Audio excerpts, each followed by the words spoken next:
Bonjour à tous, je vous souhaite la bienvenue sur Les Livres s'enchaînent.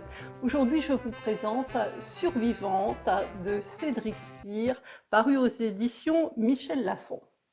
Alors, je vous préviens d'avance, vous allez frissonner.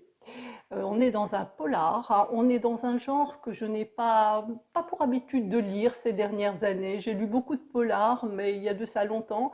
Et là, j'ai laissé passer plein de vagues et je me retrouve dans un genre que, en fait, je n'avais jamais lu. Alors, c'est gore, mais un petit peu, pas trop. Nous avons du sang, mais pas en excès. Nous n'avons pas de sexe. Et nous avons une atmosphère qui est très particulière, qui m'a fait penser, dès les premières pages, aux premiers épisodes de Esprit criminel d'il y a de ça 20 ans. Alors quelque chose qui vous prend à la gorge immédiatement, une atmosphère très oppressante, quelque chose d'addictif, tout en ayant la peur et l'angoisse qui s'emparent de nous. On ne peut pas s'empêcher de continuer et de poursuivre l'épisode ou la lecture des criminels bien déviants dans leur mode opératoire et une lecture qui nous laisse très peu de répit. Alors de quoi s'agit-il? Il s'agit de 4 femmes à la base qui sont 4 survivantes d'agressions mortelles. Alors nous avons 2 d'entre elles, Cheryl et Kate, qui ont réussi à s'extraire d'un rapt qui aurait immanquablement conduit à leur mort.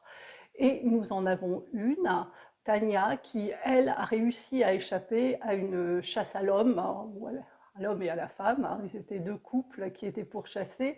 Et nous avons une autre jeune femme, Farah, qui est parvenue à échapper à une agression mortelle sur conjoint. Donc, nous avons une base qui est très différente.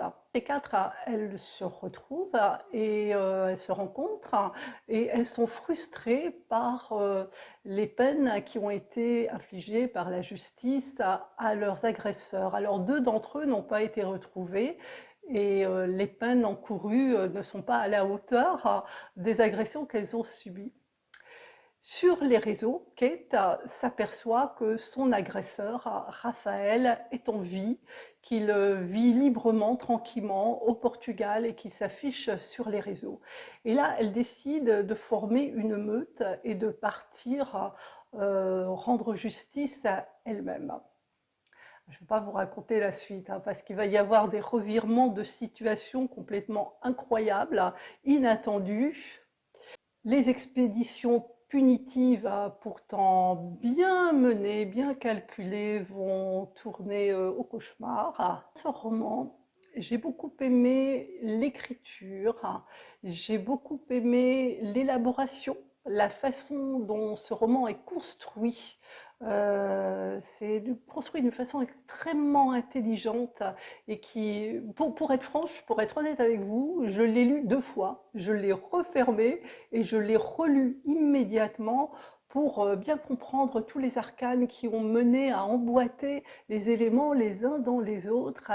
Et la deuxième lecture a été plus, en fait, comme je savais ce qui allait se passer, c'était un peu différent. Et moi, j'ai vraiment adoré, hein. J'ai bien aimé aussi l'attachement aux 4 personnages et cette peur omniprésente pendant toute ma lecture. Alors je vous souhaite une belle découverte, hein. C'est pour ceux qui aiment, c'est pour ceux qui n'ont pas peur d'avoir un petit peu peur des fois le soir après pendant quelques jours. Et je vous remercie d'être passé sur Les Livres s'enchaînent et je vous dis à très bientôt.